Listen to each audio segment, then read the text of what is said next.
My name is Nick B, and let's get into this week's futures overview. Starting with the Forex Factory economic calendar. Sunday we had Fed Chair Powell's. Monday, Waller speaks. Tuesday, Yellen, FOMC, Waller speaks again. Wednesday, we have FOMC as the main event of the week at 2 p.m. EST. Thursday, we have unemployment claims, flash manufacturing PMI, and then Friday, we have really revised consumer sentiment. With that said, let's take a look at the charts and what kind of unfolded into last week. All right, so this is going to be a fresh look for me. I just have this up. Where did we open? Or better yet, how did we open? Okay, so we had a nice limit up here. Okay, so we're excited already into open. Right away, first point of resistance is 53.50. This has been a target of ours for too long now, and we finally reached it. Above 53.50, we'll be eyeing 53.80 to 5400. The odds of seeing 5400 this week, maybe. We're in a very funny area. So right away, at the all-time highs, there's really not much else to point out here other than the fact that, we have the floor of the lows over at 49.60 and then the highs over at 53.49. So right away, we know what our certainties are. We know what the facts are. And the fact is, starting with ES, below 49.60, it's going to extend us lower down towards the previous higher lows of 48.60, 48.65. Below that, we'll be looking at 47.40. Actually, that's a stretch. I want to stop at 4860 to 4800. The reason for that is, if you recall on the previous overviews when we were talking about the possible 10% correction off the highs, we came around roughly towards the area of 4800. If you subtracted 10% from the highs over here. But again, let's look at the floor because it's different now. We have the highs over at 53.50 basically. So above 53.50, again, we're eyeing 53.80, 5400, and really above 5400. I mean, we know that the intraday movement on ES is roughly in 20-point increments. So I would have to be targeting 20-point increments above 5400 until I get an idea of what it is price discovery is doing up there. Again, below 49.60, that's going to be the drop-off point. Now, we just need to figure out what's going on here in between. On the daily, I do have to point out that my 20-day EMA is over at 52.30.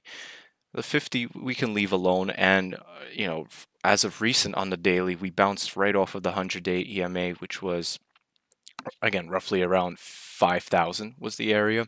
With that said, I gotta break this down to the smaller time frame so that we can isolate and kind of identify what's happening here.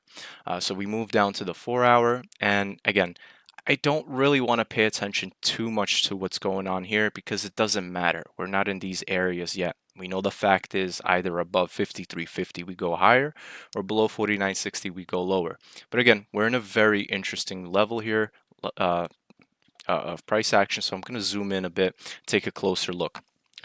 All the previous lower highs that we were targeting to the upside from this bounce area here after the bears got trapped on this fake bear flag, I guess, because we squeezed right out of there. This was a wonderful squeeze, and it made it simple for us to target the previous lower highs because we knew what the price discovery was. We knew kind of where the points of interest were, and we're sitting nicely now. With the two floors identified here, I can go ahead and go a step further and notice the 20-day EMA on the 4-hour is over at 53.10. How ironic is it that one of our lower highs that we were targeting as of last week is roughly around 53.08? Wonderful. So I'm going to go ahead and actually mark this floor off at the wick of 53.06 because that's the lowest we got. Right away, my assumption is not below 53.06, but below 5300. I'm going to assume that we're going to come down towards 52.66, which is also roughly around the 50-day EMA on the 4-hour. And if we do end up reaching below 52.66, 52.65, let's keep it a round number, I would assume that we're going to be revisiting the higher lows of the area of 5200 to 5230. And again, the 100-day EMA on the 4-hour for me is at 5224.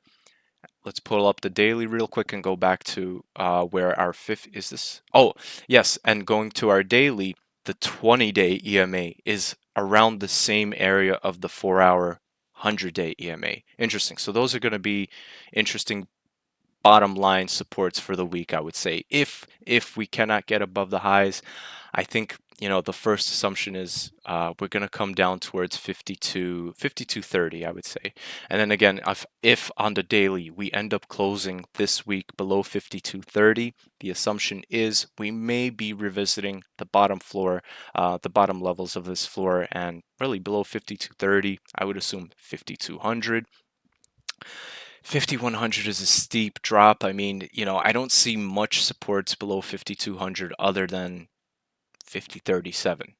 And again, that's a little aggressive. We'll have to see. So far, we had a really nice breakout here of the lower highs. We retested them and currently having a limit up. Okay, so let's get back to the 4-hour. So we know kind of have a general idea of what to expect. Would I short on a break of 5300? To target 52.65. So we would be roughly targeting 35 points to the downside. And if 5300 breaks, where am I putting that stop? 53.10? I guess you would have to keep it real tight. 53.15 maybe. I would place that stop. And that would have to be a quick mover. That would have to be a quick mover unless, again, you can see that we break below 52.65. Again, I would assume that we'd be revisiting 52.30 to 5200. Honestly, I think that should be the maximum extent of a pullback if we cannot get above the highs. But enough with the downside. Let's consider the upside because we are getting propped up here. The upside is, again, if we get a break of 53.50, the problem is we can target 5400. The first TP I would definitely have over at 5380. So we're targeting 30 points first and then another 50 points to the upside. But where is that risk? Unfortunately, if we're targeting 30 to 50 points to the upside, the closest reasonable stop loss on a setup as such would have to be at 5300. So that's a one-to-one setup. I don't know if I want to take that, especially out the gate. I don't expect too much to be happening into Monday, Tuesday, because the main event will be for Wednesday's FOMC. It is possible we see a run up. And again, it is possible we do break 53.50. Considering 5300 is the closest stop loss I can identify, at least on the 4-hour, I'm going to go ahead and break this down to the 1-hour to get an idea of kind of what's going on here. 1 hour, 180 days, and okay, we have a bit of a closer view. Now, previously, I had a fib running from the highs down to the low point, and it mapped out beautifully where it is that price action could go or want it to go. I can't quite fib this here, not yet. However, I do see a possibility where we could fib a little point here, but at the same time, it's kind of useless if I do it because we know above 5350 we could get a push higher, and then ultimately below 5300 we're going to go low. Because this is that kind of middle zone, I'm not too enticed to set a fib. Maybe let's break this down on the smaller time frame on the intraday, such as the 15. But as far as kind of the directional moves we're looking for, again, either below 5300, and we have to pierce below 5260, 65 to see 5230, 5200. If not, we could see a bounce off of 5265 and continue higher. That's downside. Again, upside, I don't know. We have to see. So without further ado, let me put this to the 15-minute. We do have a gap to fill here slightly, very slightly, but let's go ahead and zoom this in, and for reference, let's apply the Fibonacci retracement. Let's see how that looks and if we get a clean zone. So let's go ahead and do that. Let's change up the color so it stands out. Okay. Okay, very beautiful. Very nice. Okay. So from the retracement here so far, we've entered into what I like to call the golden levels on the fib, 38.2, 50, and the 61.8. Had no problem holding above the 38.2, gave us that push towards the 50% retracement. Now, currently with this open, we are breaking above 61.8, which gives us the room to come up towards 53.35 as the lower high on the intraday. And then if we can get above 53.35, we'll have that push with momentum to head up towards 53.40. Do I want to get in on this? No, not yet. Is this a crossover? Yes. Can you take a chance on a dip if the gap fills and we hold above 53.30? Yes.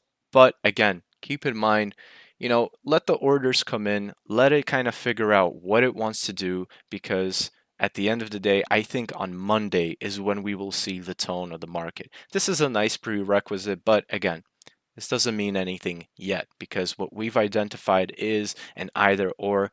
Either we break above 53.50 or we break below 5300 and continue spilling over. This here, what I like to call is green eggs and ham. This is baloney. This is, I mean, you could scalp it, but your risk to reward ratio is pretty crappy here. With that said, that's kind of what I'll be eyeing for ES. We'll see if I see enough momentum or it looks proper on a break of 53.50. Maybe we take that bite. I know that some guys are going to be looking, well, traders on the back end, I know they'll be looking at a breach of 53.35, and once they see a break above 53.41, I know we're going to see a possibility of us getting that squeeze towards 53.50. In the moment, again, do I want to chase that momentum considering we know this is a channel? I don't know. We have to see how it looks like. I'm leaning towards really no. I would like a clean breakout or a breakdown. But again, we've done pretty well with momentum entries. And again, if everything stacks up, looks nice, and we see the opportunity, we'll go for it. With that said, that's all we're looking for on ES as of now. I'm actually before I move on to NQ, let me expand this. I want to set my alert, two alerts to the downside, and that's going to be at 5306 basically. Get a break of that. That'll give me enough time to look and possibly set up a short order below 5300 or above 5349. Let me go ahead and set up the alert at 43.45, so it gives me again enough time to consider whether the entry or the setup here is worthwhile, and we'll see. Again, on a break of 53.49, I'd like to, but we have to wait. We have to wait. No rush. Moving on to NQ, same thing. Let's blow this up on the daily.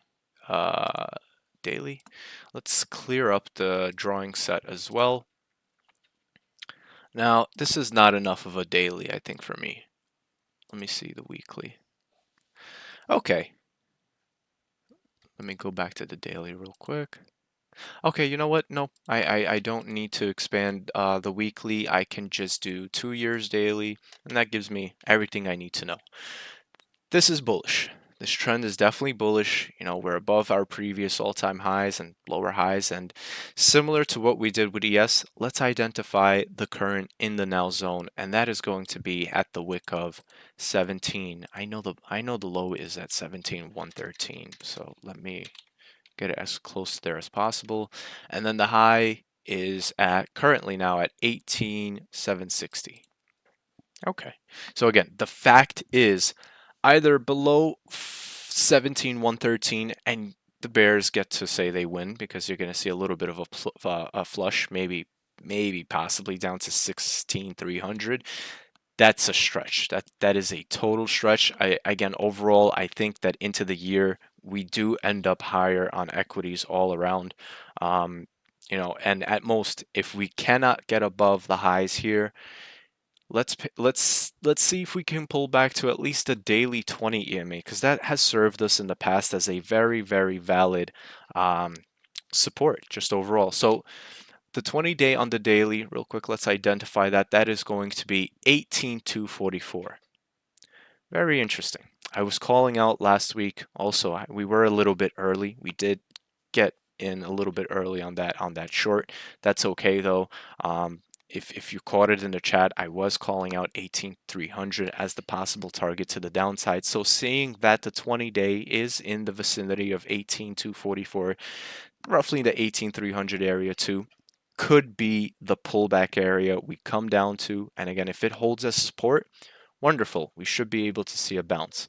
I would say 18,300 is in correlation with 52.65 on ES. Okay, so with that identified here, we know higher, we got to get above 18,760. Above 18,760, we're going to use the round number theory to identify what our targets are to the upside. Because the next level I see above this high is 19,000, automatically I'm going to assume that that's where price action is going to be heading towards 19,000 on the break of 18,760, as long as we can hold that up as support. And on the intraday, we'll be using the round number theory. So above 18,760, I'll be looking for a target of 18.8, 18,850, 18.9, 18,950 until we reach 19,000. And I think when we do get to 19,000, we see a healthy breather, maybe not. I mean, it goes both ways, and then we continue higher. With that said, let's go ahead and take a look at NQ on the 4-hour. So very nice here. Again, our 20-day EMA on the 4-hour is at 18,590, 18,600. That was roughly our pullback target from last week. And again, if this holds as support, I'm not opposed to the idea that we go higher, but given last week's moves, given last week's hype and attention, I think we're due for a nice little seasonal pullback. I think that'd be healthy, and then we continue higher. Again, I could be wrong. I'm just identifying what needs to break in order for us to achieve that scenario. So noting 18,600 is the 20-day on the 4-hour. If we get a close below the 20-day, most likely we're going to start spilling over to our previous higher lows. Now, with that said, let's go ahead and break this down to the 1-hour, because again, I can't quite pinpoint too much out of here. We can't, I mean, we have the higher lows here I can point out of 18,400, and that roughly lines up to our 50-day EMA on the 4-hour. I'm going to actually go ahead and point that out, this level here. I think this would be the base support if we do break the floor of this wick. Where do we wick? 18,550. So in order for us to get to 18,400, we ultimately need to break 18,550. Okay, noted. Again, most of our lower highs that we were targeting from the downside back up when we got squeezed, they all hit. With that said, we can't rely on these levels too much. It's interesting to consider them as with their previous history, but I wouldn't set any of them as the downside targets. I'd be looking at what the previous higher lows were. With that said, I do want to place a support at the wick here, but not necessary, not yet. Let's break this down to the 1-hour 180 days. Okay, cool. Okay, so we've identified at least a possible setup here. If we get a break on the 1-hour of the 100-day EMA, which is the floor over here, and it just so happens to be 18,550, most likely we're going to spill over 150 points down towards 18.4. A proper stop would be roughly around 18.6, so you're risking 50 points to roughly target 150 points. That's a valid setup on the intraday. I think that's valid. So I'm going to go ahead and place an alert over at 18, let's do 18,560. 10 points above the support. Perfect. That'll give me time to see if the setup is worth it, if momentum can get us there. And again, below 18,550, 18,400. Below 18,400, probably going to come up on, I wouldn't even say we get to the wick. We would probably get towards 18.3, I want to say. 18,244 is the 20-day on the daily, but 18.3, I want to say, if we do end up spilling over 18,400. 18.3, excuse me, below 18.4, 18.3. At that point, if you're not short from the break of 550, is it even worth it to target the 100 points? Maybe if you catch the momentum. If there's no momentum, I would say it's not worth it. Okay, so we have identified a downside setup. Now, again, let's talk about the upside. If we get squeezed out of these MAs, these EMAs right here on the 1 hour, again, your only option is really a break of 18,760, and you're going to be targeting 18.8, 18.9 as the second TP. Where would we place the stop? Well, 18,750 was a heck of a level last week, but you'd have to you'd have to set it to 18.7 to be safe. You'd have to give it that room towards 18.7 just in case of a wick out, a stop hunt, whatever that may happen here. Keep in mind, again, Wednesday's going to be that important day for us. So Monday, Tuesday, it's just going to set the tone. We'll see. It doesn't look too strong here, but again, we will have to see what comes on Monday. We have our alert set. We have an idea of what the trend is. The trend is bullish, but we have an idea of what needs to break in order for us to be liquid like water, because we can capitalize on both scenarios, upside, downside. We don't have to stick to one. Personally, though, I do my best, especially when we are in an uptrend, in a bull trend, a bull market. I do my best to avoid counter trend trading because the famous saying is trend is your friend. So why trade against it? With that said, I mean, that's all she wrote. We can take a look at the dollar. I wanted to see the dollar moving lower, but let's see where are we at. Are we below 105? Yes. Oh, wonderful. Wonderful. As long as the dollar can keep below 105, we could see a continuation lower. But again, on a side note, if this dollar decides to come up towards 105, maybe we breach above it, maybe we revisit 106, that's a no-no. That's going to fuel equities to the downside. VIX is pretty tame. It's at 1194. Statistically, they say that when the VIX is below the $15 level, it is harder to obtain gains and it's harder to have a directional market. But we did pretty well last week, and I think we're going to do well this week as well. You know, I don't see any red flags. The macro side of things, the economic data, isn't really throwing me off for more downside or correction type of stuff. I've heard something along the lines of a geopolitical issue possibly arising, but again, that might just be fuel to help us get a healthy pullback, healthy retest of the breakouts that we've just went through the last week and a half, and we'll continue on forward. With that said, that is all she wrote. I hope you have a solid trading week ahead, and we'll catch you on the next one.